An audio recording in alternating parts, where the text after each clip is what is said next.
Thursday of the month. And tonight, we are starting a brand new series called Follow the Leader. Now, if you've been at Wildside in the past, this is actually a series we did last year. And I wasn't going to bring it back for another year or two. But the Lift team begged me to bring this back, because a lot of them said it was their favorite series of the year. And what it is you guys all have great adult leaders that are sitting next to you, sitting around you. These leaders that you can't wait to talk to on Thursday night, or you talk to during the week. And they love you, and they're here for you, and they're here to help you learn about Jesus, learn about their lives, and just kind of help you to live out the Christian life. So what the series is all about is, for the next 3 weeks, we're going to have three different leaders come on up here, and they're going to teach you, but more importantly than that, they're going to share their story with you. They're going to share what they've gone through in their life, what the good, the bad, the ugly. Okay, you might hear some confessions, you might hear some crazy things, but all of it is to share with you what they've learned about God, how God has helped them through it, and then they want to give you advice. They want you to learn from their mistakes. I've heard that there's two ways, that you can learn in this life. You could either learn by you making your mistakes, or you can learn by other people's mistakes. And the easier way to live life is to learn through other people's mistakes. So our leaders will share some of that stuff. And tonight we have the very special privilege of hearing from Richie. So give Richie a big round of applause.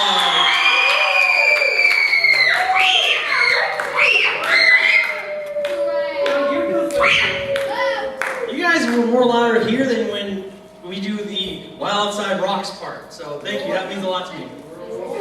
Rules, but sorry, you made me go deaf there for a second. My bad. All right. So as Isaac said, this is basically testimony month for a lot of your adult leaders. And we have a lot of great adult leaders here that I'm proud they've watched me grow up, and I'm proud to be able to stand up here today and tell my story. All right. So growing up, I grew up very, very, very strict Catholic.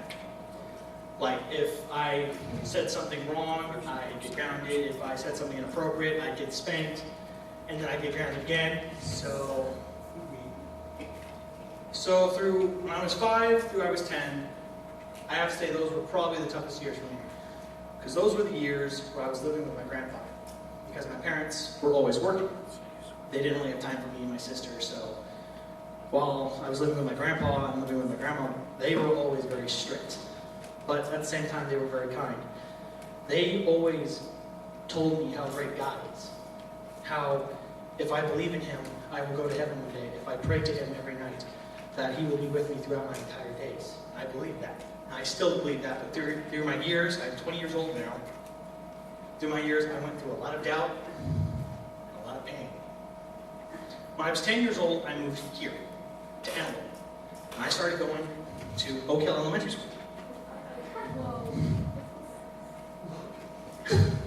That's weird. But I'm not gonna lie, yeah, it did suck for me too. So, 3rd grade, it was a new year, still believing in God, and believe it or not, that was the year I kept getting told, "Wow, you believe in God? That's so stupid." Yeah, 3rd graders. I was always raised to be respectful, always be kind, and give everyone the benefit of the doubt. That was tough for me. And believing in God became a challenge. Give me a second. So through 3rd and 5th grade, those were the trial years for me. Kept going to church every Sunday. I was not going to youth group. I was still Catholic. And those were the years I started getting back with my parents. And those were also the years I lost my grandpa. That was hard for me. That also made me start questioning my faith. And my grandpa kept saying, "People come, people go." I loved my wife to death. And because of that, I bore my son. And because of that, my son bore you and your sister. God allowed that. If He didn't allow it, you would not be here right now, my very, very proud grandson. And that's my grandfather's words always gave me strength. Always. So I kept going to church every Sunday. Every Sunday. And then 6th grade comes, and that's the year I almost completely lost faith. Because that was the year I lost my grandfather, and I lost 3 of my friends in a car accident. That hit me hard. And my parents, they didn't understand what kind of pain I was going through. As I get old, at that time I thought that, but I'm older now, I realized they do. When I was a kid, I didn't understand they did. So I started hating my parents. I started hating God. I started saying, God's dead. God's not real, dude. If he was real, why would my grandpa die? Why would he take the one person who raised me to be the man I am? Just take him. Why would he take my 3 best friends away? Gone. Throughout middle school, I was not a popular kid. That's an understatement, actually. But I did have a few friends, and one of them is actually getting married here in October. He's a member of this church. He hasn't been going for a while because he's been working. His name's Austin Silcox. In 8th grade, him and my friend Jesse Carver Silva introduced me to this church. More specifically, to this awesome youth group right here, Wild Side. Woo! Yeah! And I came here, end of 8th grade year, literally, this very week. It's the first week of May, and it was student leaders giving them experience, and for all the graduating classes who are going to high school, which I was going to high school, telling the younger grades experiences. One of them, I was told, was this. It's a verse from Proverbs 20:22. Do not say, I will repay evil. Wait for the Lord, and he will repay. He will deliver you. That kind of struck me. Because I have been waiting for the Lord since 6th grade, before that. So I still was being challenged a lot. So I'm like, all right, why not? My parents don't care. They don't care if I come here. They didn't even know I came here. I got married the next week. So I came the next week, surprising, because they actually let me. Because they saw that I was actually hanging out with people and let me come. Once again, I came because my friend Jesse and my friend Austin invited me.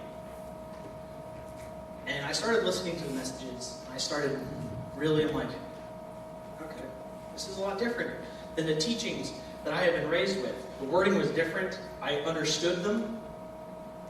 That was also when I started relearning what baptism meant.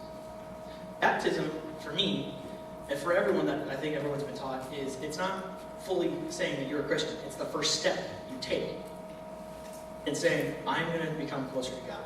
This is my first step saying, I want to become a Christian, and I want to become closer to God, and I want to go to Him. But getting baptized doesn't mean you're going to go to heaven. Praying, reading your Bible, being a good person, that's how you go to heaven. So I got baptized here my freshman year, first baptism night of the year, and you know what? It was awesome. During that time, we had leader, Robbie Rodriguez, as the high school youth leader. And he was a cool guy. Weird guy. Everyone called him Batman because his favorite superhero was Batman. And we still have 2 of those amazing leaders that were with Robbie that night. Isaac, Jordan, everyone. Every one of the leaders except for Bill. You weren't here yet. But I'm glad you're here now because I really appreciate you, brother.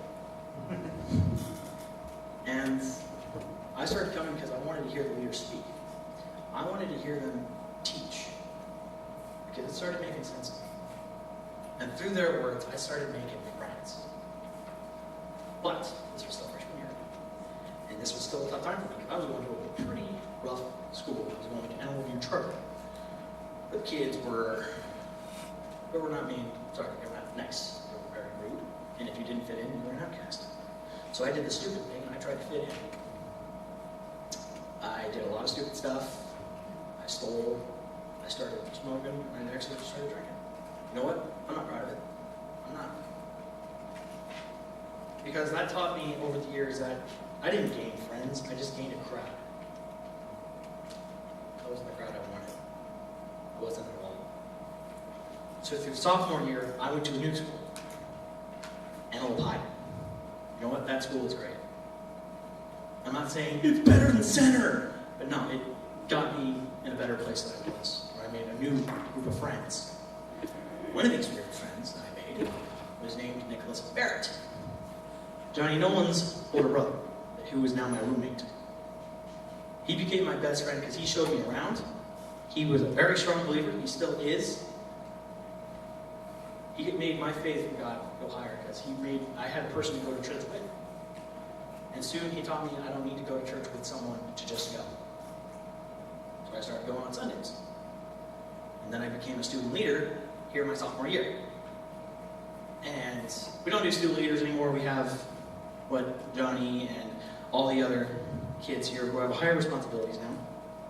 We used to call them student leaders, but we average that. Point being, that what made me want to be a better person to this church.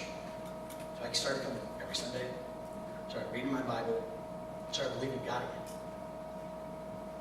But at the same time, I realized I was lying to myself.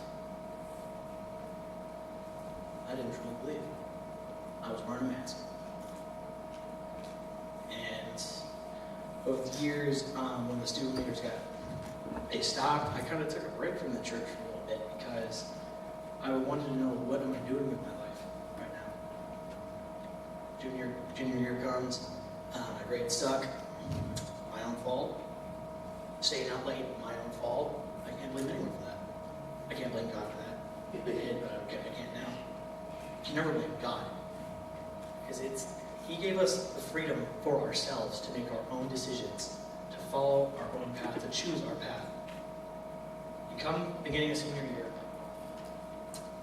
there was a family camp that I went to. In that family camp, I decided to be baptized. Because the first time, I didn't do what I said I was going to do. I didn't. I lied to myself, I lied to God, and I lied to all my friends. I lied to the people who were closest to me and who believed in me, and I was tired of doing that. So I got rebaptized. I took a stronger stance. And here I am today. I'm 2 years out of high school now. I'm working a full-time construction job.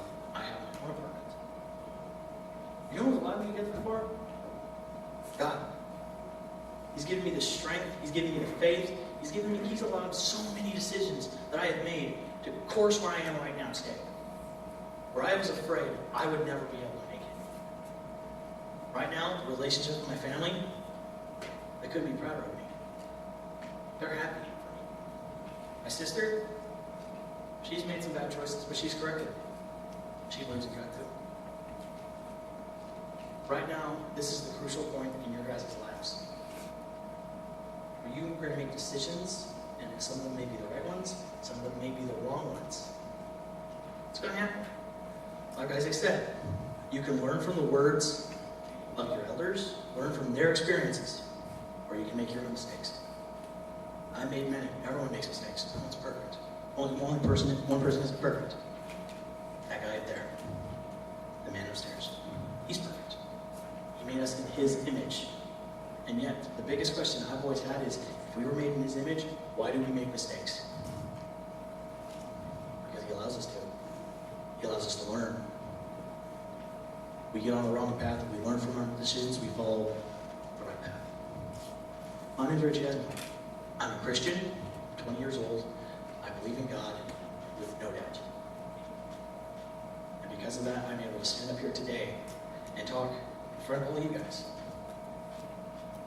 God's given me the strength to do this. I hate talking in front of people. Like, this would be me.